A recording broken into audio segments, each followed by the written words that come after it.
ॐ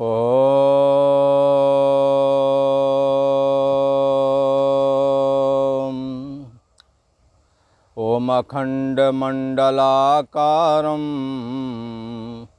व्याप्तं येन चराचरं तत्पदं दर्शितं येन तस्मै श्रीगुरुवे नमः। योगेश्वर श्री कृष्ण भगवान की जय। ऐं सरस्वत्यै नमः। ये 13वें अध्याय का प्रसंग चल रहा है। क्षेत्र और क्षेत्रज्ञ विषयक ये अध्याय है।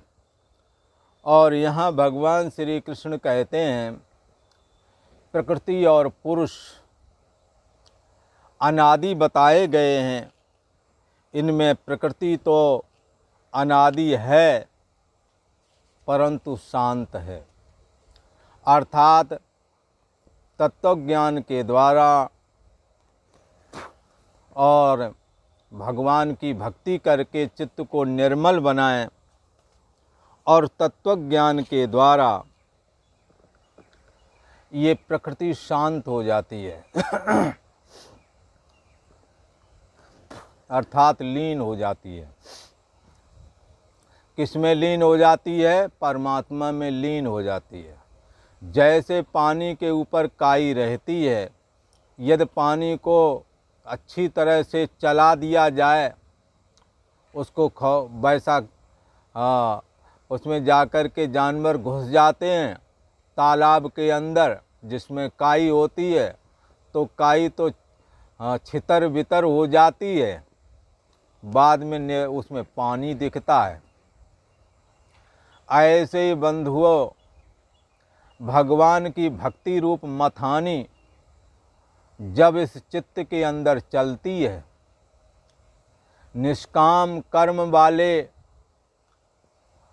लोग जब निष्काम आसक्ति और फल की इच्छा से रहित होकर के अपने कर्मों को करते हैं, निष्काम भाव से, तो चित्त में एक ठहराव आता है और भक्ति के द्वारा राग द्वेषात्मक कर्तापन आदि ये धीरे धीरे करके बाधित हो जाते हैं। और अंततो गत्वा जब प्रकृति का अंत होता है इस गीता ज्ञान के द्वारा, ब्रह्म ज्ञान के द्वारा, तो प्रकृति शांत हो जाती है। जब ये बात पता लगती है ये प्रकृति परमात्मा से स्वतंत्र होकर के वजूद नहीं रखती, तब जाकर के प्रकृति परमात्मा में लीन हो जाती है। ठीक ऐसे ही जैसे समुद्र में दिखने वाली अनेकों लहर तरंगें, यद्यपि ये किनारे वाले लोगों को अपने अंदर खींचने में भी समर्थ हैं और बाहर फेंकने में भी समर्थ हैं, तो भी यदि लहरों का अंत करना है तो कैसे होवेगा?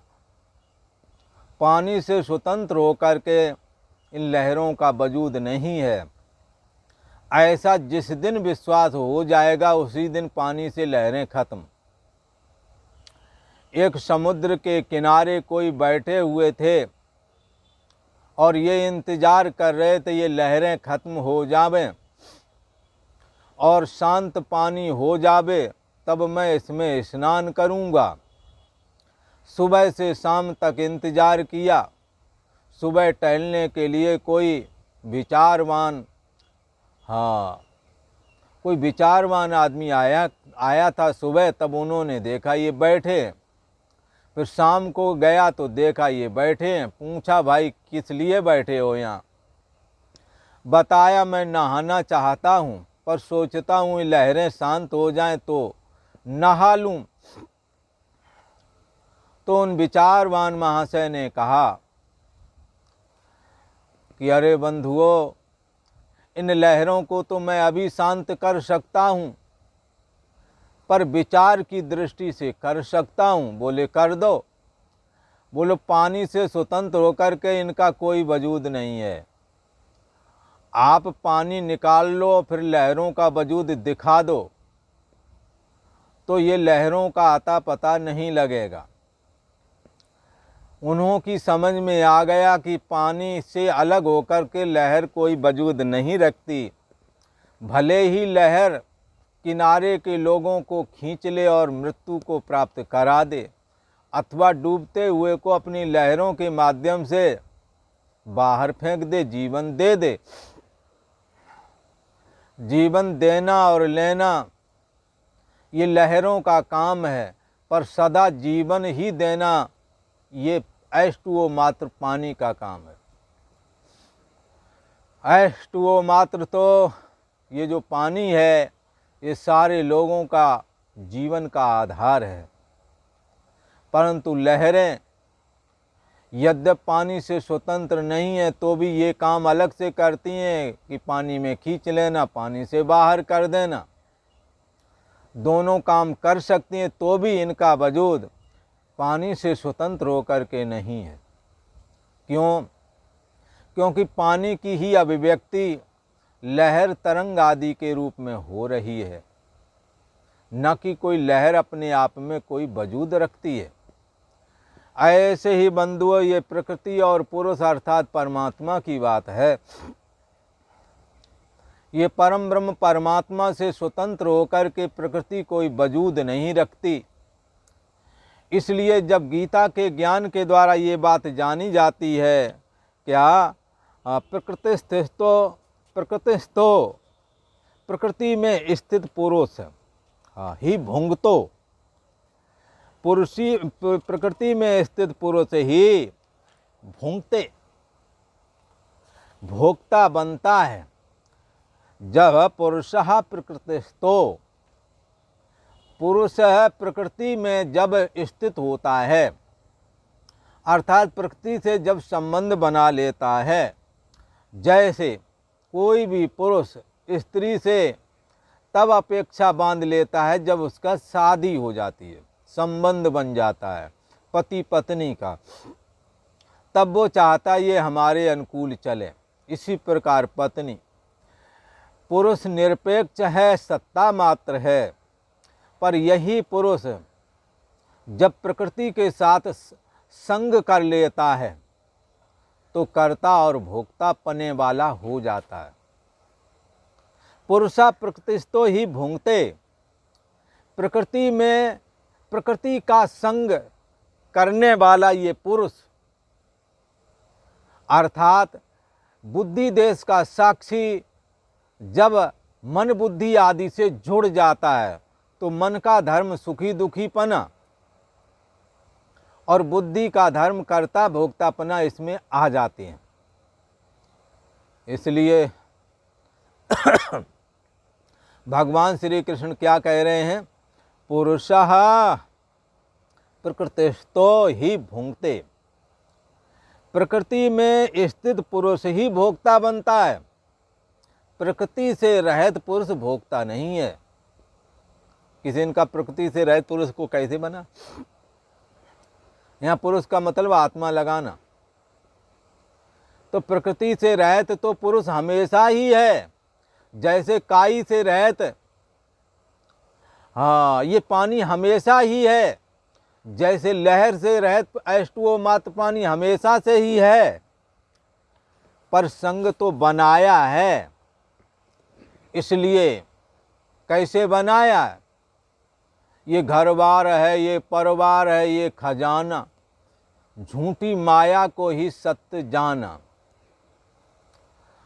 स्वयं सच्चिदानंद, स्वयं तो सच्चिदानंद स्वरूप है, पर इस बात को भूल गया, भूल के भयो बंदा। भूल करके मैं सत्ता मात्र हूँ, मैं चेतन मात्र हूँ, मैं आनंद मात्र हूँ, ये बात उसे ज्ञात नहीं है। कब से ज्ञात नहीं है? अनादिकाल से। इसलिए कहा भूल के भयो बंदा। किसी ने कहा ना मैं बंदा था ना मैं भगवान था, मैं दोनों से अलग सत्ता मात्र परमात्मा था, मुझे मालूम न था। ये माया में जाकर के सत्ता मात्र परमात्मा ईश्वर बन जाता है, मन में जाकर के जीव बन जाता है और देह को स्वीकार करके देहाभिमानी फिर ये स्त्री पुरुष भी बन जाता है।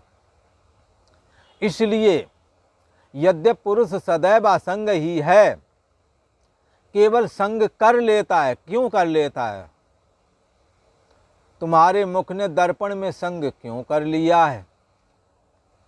यदि ऐसा कहें तो बंधुओं, कोई भी मुख दर्पण से संग नहीं करता है। दर्पण यदि सम्मुख हो तो मुख का प्रतिबिंब दिख ही जाता है। हाँ, देखता नहीं, वो ज्यों ही मुख पर है उसकी वृत्ति दर्पण पर पड़ेगी, उसका प्रतिबिंब दिख जाएगा।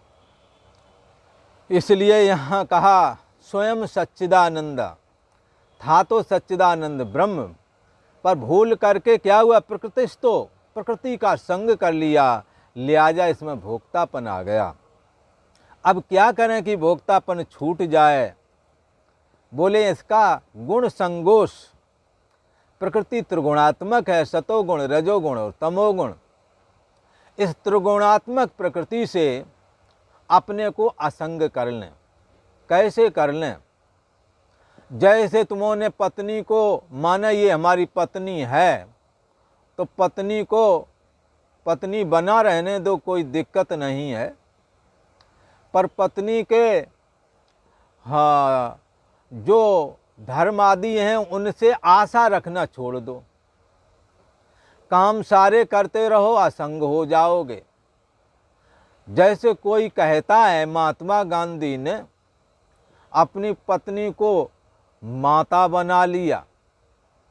विदेशी मेहमान कई आए हुए थे, तो चाय बनानी थी, उन्होंने खुद उठ करके चाय बना दी।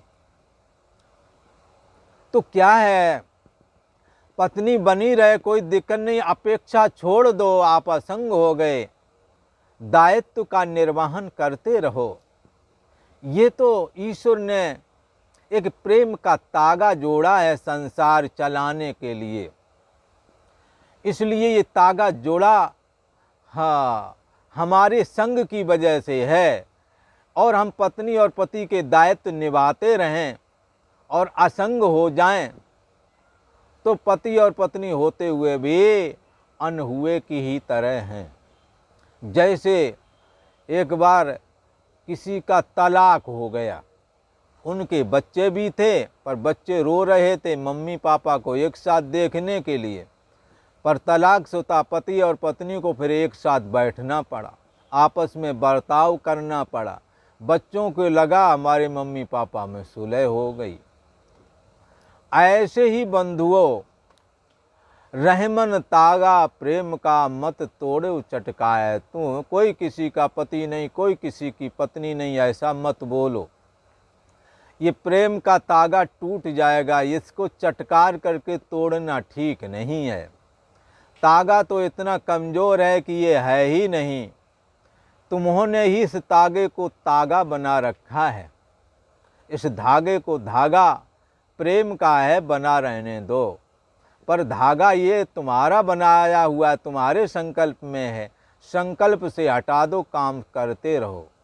बंधुओं, घर से छोड़ करके यदि आओगे तो यहाँ गुरुओं के यहाँ भी कोई न कोई नाते स्वीकार करने पड़ते हैं। बाप मातारी को छोड़ दो, गुरुओं को, गुरु हैं हमारे गार्जियंस, ऐसा स्वीकार करना पड़ता है। गुरुओं के यहाँ जो और शिष्य होते वो गुरु भाई हो जाते हैं, और जो गुरु बहनें होती हैं, जो महिलाएं शिष्या हुआ करती हैं, वो गुरु बहनें हो जाती हैं। तो नाते ये यहाँ पर अंतर इतना है, हमने स्वीकारे हैं, ब्लड का रिश्ता ना होने की वजह से ये स्वीकारें, ऐसा ज्ञात है। ना हम किसी के, ना कोई हमारा। देख लिया दुनिया का सारा नज़ारा, ना हम किसी के, न कोई हमारा। ये बात यहाँ जरा खुली है, यही बात वहाँ पर अंदर से धारण करें। ऐसे ही हम जग में रहें, हरि को भूलें नाएं। ऐसे ही इस जगत में रहें और परमात्मा को यदि भूलें ना, तो ऐसा गृहस्थ भी सन्यासी से कोई कम नहीं है। इसलिए भागवत के महात्म्य में आत्मदेव जब पुत्र प्राप्ति के लिए सन्यासी के यहाँ जाते हैं तो वो कहते हैं कि हे सन्यासी, हे साधो, मुझे संतान दो, मैं संतान के बगैर बड़ा दुखी रहता हूँ। मैं जिस गाय को लाता हूँ वो बंध्या रह जाती है, बछड़ा नहीं देती। मेरा ऐसा दुर्भाग्य है, मैं जो पेड़ लगा देता हूँ उसमें फल नहीं आता है। इसलिए जाना जाता है कि ये बंध्या निसंतान बड़ा भारी अभिशाप है। इसलिए हे साधो, मुझे संतान सुख नहीं है, इसलिए तुम हमें पुत्र प्राप्ति करने का उपाय बताओ, वरना मैं तुम्हारे दरवाजे पर ही मर जाऊंगा।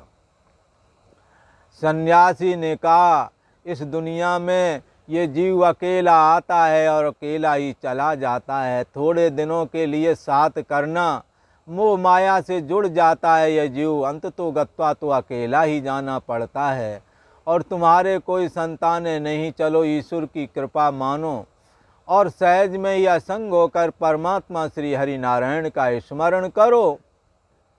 तब उस आत्मदेव नाम के ब्राह्मण ने कहा, अरे सन्यासी बाबा, हमने शास्त्र में पढ़ा है, हमें शास्त्र आते हैं, उसमें ये बात कही गई है कि एक सद्ग्रस्त को जो सुख प्राप्त होता है वो सन्यासी को भी नहीं होता। इसलिए बंधुओं, सद्गृहस्थ हो, जहाँ संतों का आना जाना हो, जहाँ सद्विचार हो, जहाँ गीता सुनने को प्राप्त हो रही हो, जहाँ भागवत की चर्चा सुनने को मिल रही हो, जहाँ पत्नी और पति आपस में एक मत हों, सुलह से रहते हों, जहाँ संतानें आपकी बात मानती हैं और साधन भजन करने का भी मौका प्राप्त हो जाता है, तीर्थ यात्रा के लिए भी कोई रोकता नहीं है। ऐसे सद्ग्रस्त सन्यासी से भी सुखी कहे गए हैं। इसलिए बंधुओं, इस परिवार को यूं ही चलाओ, प्रेम से चलाओ, पर एक बात ध्यान रखो, क्या कि ये सारा जगत एक दूसरे के प्रारब्ध को, जो बना रखा है पिछले जन्म में, अपने अपने कर्मों का भुगतान करने के लिए आता है। जिसको प्यार से देते हो वो पुत्र बन कर के आता है और वापस अपना पैसे से लेकर, प्यार जितना प्यार दिया, जैसे पैसे दिए उसी प्रकार से वो सब वापस करता है। सुर नर मुन सबकी यह रीति, स्वार्थ का पाए करें सब प्रीति। यहाँ तो जो भी है एक दूसरे से जुड़े हुए हैं, कर्मों का नाता है। ना कोई यहाँ किसी का पति है, ना कोई पत्नी है। अच्छा पूर्ण कर्म ही तुम्हारा अच्छी पत्नी, अच्छा पति होकर के दिखता है, और गंदा कर्म ही आपका दुष्ट पति, दुष्ट पत्नी, पुत्र आदि होकर के दिखता है। इसलिए कोई नहीं काऊ कर सुख दुख कर दाता, निजकृत कर्म भोग सब भ्राता। ऐसा समझ करके अपने को समझा लेना चाहिए और सबके बीच में रह कर के सारे कर्तव्यों का निर्वहन करते रहो और असंग बने रहो और परमात्मा श्री हरि, परमात्मा श्री कृष्ण से जुड़े रहो। भगवान की कृपा होवेगी, परिवार में रहते ही मुक्ति का अनुभव प्राप्त होवेगा। भगवान श्री कृष्ण का निज स्वरूप सत्ता मात्र है। और कैसा है, उपनिषद में तो ऐसा कहा है, इनका कभी विनाश नहीं होता, इसलिए इनको सत कहते हैं। शरीर की दृष्टि से नहीं लगाना, भगवान श्री कृष्ण का अंतर्यामी स्वरूप हमारे और आपके बुद्धि देश का साक्षी है, ये सदा रहता है। इसी को आत्मा कहते हैं, सदा रहने की वजह से इसे सत कहते हैं। और इसकी चैतन्यता का कभी अभाव नहीं होता, इसलिए चित्त कहते हैं। इसमें कभी अप्रियता आती ही नहीं, इसलिए इसको आनंद भी कहते हैं। ऐसा जो सच्चिदानंद स्वरूप भगवान श्री कृष्ण का स्वरूप है, इसके लिए उपनिषद में ऐसा कहा है, यतो वा इमान भूतानि जायन्ते येन जातानि जीवन्ति यत प्रयन्ति अभिशम विशन्ति तद ब्रह्म तद विजिज्ञासस्व तपसा ब्रह्म विजिज्ञासस्व। कहते हैं कि जिससे ये सृष्टि उत्पन्न होती है, जिसमें स्थित है, जिसमें लीन हो जाती है, उसी का नाम ब्रह्म है। और आप देखें, आपकी साक्षी आत्मा से मन खड़ा हुआ और मन इंद्रिय रूप हुआ और फिर जगत रूप हो गया। आपसे सृष्टि उदय हुई, किससे? आपके मतलब अंतर्यामी आत्मा की सत्ता से। बुद्धि सत्तावान हुई, बुद्धि के थ्रू मन के माध्यम से इंद्रिय रूप, फिर देह और जगदाकार हो जाता है। ये परम ब्रह्म परमात्मा ही, हाँ, ये सर्व रूप बन जाता है। प्रकृति जो है शरीर बन जाती है और परमात्मा की हर जगह सत्ता प्राप्त होती है, ऐसा कहते हैं। यहाँ भगवान श्री कृष्ण इस 30वें श्लोक में, जो 13वें का 30वां श्लोक है, इसमें इसी बात को कहते हैं। भगवान श्री कृष्ण कहते हैं वो परम ब्रह्म परमात्मा जो है, जिसको उपनिषद वर्णन करते हैं, वो कोई दूसरा नहीं, सो प्रभु और नहीं, सो तू है। तेरे अंदर है, तेरी बुद्धि का साक्षी है। उस परम ब्रह्म परमात्मा से ही सारी सृष्टि उत्पत्ति होती है, स्थित रहती है और लीन हो जाती है। तो इसके लिए यहाँ कहते हैं, यदा भूत पृथग भावा मे कष्टमनुपश्यति ततएव चा विस्तारम ब्रह्म संपद्यते तदा। यदा भूत पृथग भावम एकस्तम, जिस क्षण यह पुरुष भूतों के पृथक भाव को, हम हैं, आप हैं, और भी बहुत सारे लोग हैं, पृथक पृथक हैं, जिस समय यह पुरुष भूतों के पृथक पृथक भाव को एकस्तम, एक परमात्मा में ही स्थित है, हाँ, एक परमात्मा में ही स्थित ऐसा देखता है। चा तत, उस परमात्मा से ही विस्तारम अनुपश्यति, उससे ही संपूर्ण भूतों का विस्तार देखता है। हे अर्जुन, तदा ब्रह्म संपद्यते, उसी क्षण वह सच्चिदानंद घन परमात्मा को प्राप्त हो जाता है। किसी ने कहा, महाराज ये बात कैसे कही, इसको कैसे जानेंगे, संपूर्ण भूतों के पृथक भाव को? अच्छा, किसी ने कहा ये पृथक पृथक भाव क्या है? देखो, आप रजोगुणी हैं, आपको बहुत कुछ करने की इच्छा है, लगता है ये हो जाए, बच्चों के विवाह हो जाएं, पढ़ लिख जाएं, अनेकों भाव हैं, काम क्रोध लोभ आदि के भाव, और सतोगुणी ज्ञान वैराग्य वाला भाव, रजोगुणी घर गृहस्थी वाला भाव, तमोगुणी निद्रा प्रमाद आलस्य वाला भाव। ये भाव किससे आ रहे हैं? भगवान श्री कृष्ण कहते हैं, यदा भूत पृथक भावम, आपके मन में सात्विक राजस और तामस भाव आते हैं। ये किससे आते हैं? इस साक्षी आत्मा से ही। जब मन सात्विक होता है तो सात्विक भाव आने लगते हैं, जब मन में रजोगुणी भाव होता है तो घर गृहस्थी बसाने और बहुत वो सारे पढ़ाने लिखाने से लेकर मकान दुकान बनाने, घर गृहस्थी के काम, ये सारे उसी में आ जाते हैं। जब तमोगुण आता है मन में तो निद्रा प्रमाद आलस्य ही सताता है, निंदा चुगली आदि में मन लगा रहता है। ये किससे हो रहे हैं? ये संपूर्ण भूत प्राणियों में अलग अलग तरह के भाव हैं, पर बंधुओं आपके अंदर रजोगुणी भाव आ रहा है, किसी के अंदर सतोगुणी, किसी के अंदर तमोगुणी, पर ये कहाँ से आ रहा है? ब्रह्म संपद्यते तदा, यदि ऐसा तुमने जान लिया तो आप ब्रह्म को प्राप्त हो जाएंगे।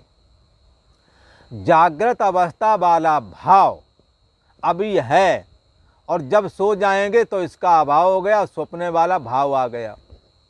अब स्वप्न वाला भाव को जान रहे, पहले जागृत वाला भाव जान रहे थे, जागृत का अभाव हो गया, अभाव को भी जाने, स्वप्न वाला भाव आ रहा उसको भी जान रहे। ये जानने वाला जो है जागृत के नष्ट होने पर नष्ट नहीं हुआ है, और स्वप्न के आ जाने पर इसमें कुछ बना नहीं, वही बना रहा।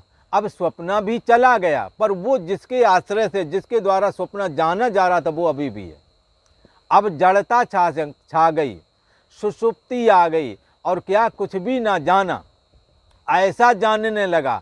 इस ना जानने को भी वो जो जागृत को जानता रहा, जागृत के अभाव को भी जिसने जाना, जिसने स्वप्ने को जाना, स्वप्ने के अभाव को भी जाना, वही इन दोनों का अभाव रूप जो जड़ता घन सुषुप्ति छा गई, सो गए, सोना रूप जड़ता भी जिसके द्वारा जाना गया।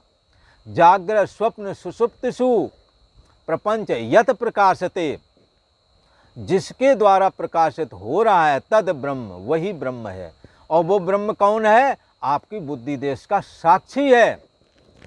सो प्रभ और नहीं, सो तू है। पोप मध्य जैसे बास बसत है, मुकुर माए जैसे छाई, तिम हर ही बसें निरंतर, घट ही खोजो भाई। आपकी बुद्धि देश का साक्षी ही आत्मा, हाँ आत्मा है, ब्रह्म है, परमात्मा है। ये पर्यायवाची शब्द हैं आपस में। ये सत्ता मात्र परमात्मा माया को स्वीकार करके ईश्वर बन जाता है, तब इसका नाम ओम हो जाता है। और जब मन को स्वीकार कर लेता तो जीव हो जाता है। सारे मन मिला दो, माया को विकसित कर दो, मन हो गया। जब मन देह को स्वीकार कर लेता है तो स्त्री या पुरुष बन जाते हैं, नर्मदा में कोई एक बन जाएंगे। इस दुर्लभ रहस्य को इस मनुष्य शरीर में ही जाना जा सकता है। इसलिए नर समान नहीं कबनु देही, जीव चराचर याचते। जो नरक में पड़े हुए जीव हैं वो भी, स्वर्ग में पड़े हुए जीव हैं वो भी यही सोचते हैं कि मेरे को मनुष्य शरीर मिल जाए। इसलिए यह तन भव सागर को बेरो, सन्मुख मरुत अनुग्रह मेरो। यह तन भवसागर को बेरो, ये शरीर भवसागर पार करने के लिए एक बेड़ा अर्थात नाव की तरह है। इसलिए इसे व्यर्थ में अब नहीं जाने देना है। जिससे यह सारी सृष्टि उदय होती है, जिसमें स्थित है, जिसमें लीन हो जाती है, वो तत्व कोई और नहीं, आपकी बुद्धि देश का साक्षी है। वही माया देश का साक्षी है, वही तुम्हारे मन देश का साक्षी है। इससे ही समष्टि मन में जब प्रतिबिंब पड़ता तो ईश्वर भाव प्रकटता है, वो सारा जगत बन जाता है। इसी में और जब माया विकसित होती तो मन बन जाता, उसमें एक देह भाषित होता है जो हमारी और आपकी देह है। इसलिए एक जगह तो ऋषियों ने कहा, क्या कहा? भगवान श्री कृष्ण कहते हैं, क्या ऋषि लोग कहते हैं, क्या मय्येव सकलम, मय्येव सकलम जातम। ये सारी सृष्टि किससे उदय हुई है? भगवान श्री कृष्ण कहते हैं आत्मा से हुई है। और ऋषि लोग क्या कह रहे हैं? भगवान श्री कृष्ण कहते हैं ब्रह्म से हुई है, साक्षी से हुई है, आत्मा से हुई है। सब पर्यायवाची शब्द हैं, इसके चक्कर में नहीं पढ़ना है आपने। भगवान तो ऋषि लोग क्या कहते हैं? ऋषि लोग भी कहते हैं, उपनिषद भी कहता है, आत्मा ही वेदम सर्वम, आत्मा ही सब कुछ बना हुआ है, ऐसा जानो। एक ऋषि ने तो कहा मय्येव सकलम जातम, साक्षी आत्मा बुद्धि के थ्रू मन के माध्यम से हाँ, इंद्रिय रूप हुआ और इंद्रिय रूप होकर देह और जगदाकार होकर के दिखने लगा। किसी से पूछने की ज़रूरत नहीं है बंधुओं। ये सारा जग आप सोओगे और सोओगे तब कैसी प्रक्रिया है, देह और जगत एक साथ लीन होते हैं। जैसे ही आपको झपकी आई, जैसे ही आप सोओगे देह और जगत एक साथ लीन हो जाएगा। और जैसे ही आप जागेंगे तो क्रम से नहीं आता है, देह और जगत एक साथ आता है। क्यों आता है? क्योंकि तुम्हारे से प्रकट हो रहा है। इसलिए ऋषि बोल रहा है, मैं ये सकलम जातम, मेरे से सब कुछ उदय होता है। हाँ, मैं ये सकलम जातम, मैं सर्वम प्रतिष्ठितम। सुबह आप जागो, बुद्धि में अंतर्यामी आत्मा का प्रतिबिंब पड़ा, बुद्धि के थ्रू मन के माध्यम से इंद्रिय रूप होकर के देह और जगदाकार हो रहा है सारा जगत। आपकी सत्ता से हो रहा है। मन और माया मिलकर के जगत बना, मन और माया जगत रूप ही हैं। और इसमें जैसे ही साक्षी आत्मा का आभास पड़ता है कि ये मिथ्या मन और माया सच्चे जगत, देह और जगत के रूप में दिखने लगते हैं। जैसे जैसे ही आप सामने देखा, दर्पण लगा था, आपका दूसरा मुख दिखने लगा, जबकि दूसरा मुख होता ही नहीं है। ऐसे बंधुओं, ये जग हरि का रूप है। मन और माया में वो परम ब्रह्म परमात्मा श्री हरि, जो भगवान श्री कृष्ण का अंतर्यामी स्वरूप है, वो प्रतिबिंबित हो रहा है। ये जग हरि का रूप है। यही विधि जग हरि आश्रित रहाई। इस प्रकार से ये सारा जगत भगवान के आश्रित में रहता भी है। अब मन के साक्षी आत्मा, अंतर्यामी आत्मा, ये बुद्धि के थ्रू मन के माध्यम से इंद्रिय रूप देह और जगदाकार हो गया। और स्थित कहाँ है?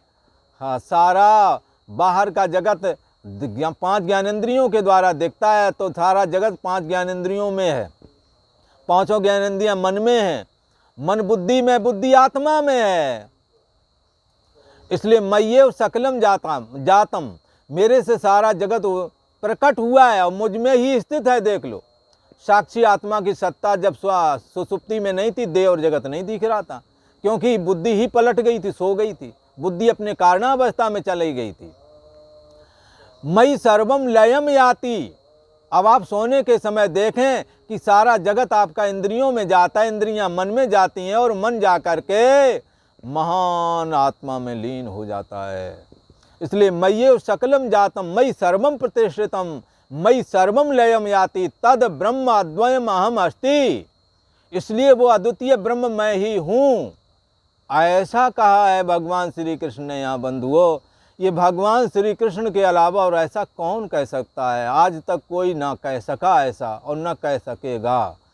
इस सृष्टि का रहस्य ये जगत के ईश्वर भगवान श्री कृष्ण ही जानते हैं। इन्होंने ही जगत बनाया है, ये ही सर्वरूप हैं। इन्होंने ये साफ और क्लियर यहाँ 30वें श्लोक में कह दिया, सो प्रभु और नहीं सो तू है। वो परमात्मा कोई दूसरा नहीं है, वो आपकी बुद्धि देश का साक्षी जो है ना, समस्त बुद्धि देश का, समस्त बुद्धि, हमारी बुद्धि, आपकी बुद्धि, सबकी बुद्धि देश का जो साक्षी है, यही भगवान श्री कृष्ण का अंतर्यामी रूप है। इसी से सब उदय होते, इसी में स्थित हैं, इसी में लीन हो जाते हैं। इसलिए संतों ने तो बहुत कुछ कहा है। संतों ने तो कहा है, हे नाथ अब तो ऐसी दया हो, जीवन निरर्थक जाने न पाए। ये मन न जाने क्या क्या दिखाए, कुछ बन न पाए मेरे बनाए। मेरे बनाने से कुछ बनता भी नहीं है। और संतों ने तो कहा, हे भगवान, भगवान श्री कृष्ण से प्रार्थना की, क्या ऐसा जगा दो फिर सो न पाऊँ। उस अंतर्यामी आत्मा में ऐसा जगा दो भगवान। कैसा? ऐसा जगा दो फिर सो न पाऊँ, अपने को निष्काम प्रेमी बना दो। भगवान की निष्काम भक्ति हो जाए, इससे बढ़कर के कुछ नहीं है दुनिया में। मैं आपको चाहूँ और पाऊँ, किससे? निष्काम भक्ति के द्वारा। मैं आपको चाहूँ और पाऊँ, संसार का कुछ भय रह न जाए। अब तो हे नाथ, अब तो ऐसी दया हो, जीवन निरर्थक जाने न पाए। ये बड़ा सुंदर श्लोक है, 30वां। इसे जरूर ध्यान से समझना। इसके समझने से सृष्टि का रहस्य क्लियर हो जाता है। और आज इतना ही। ओम शांति शांति शांति।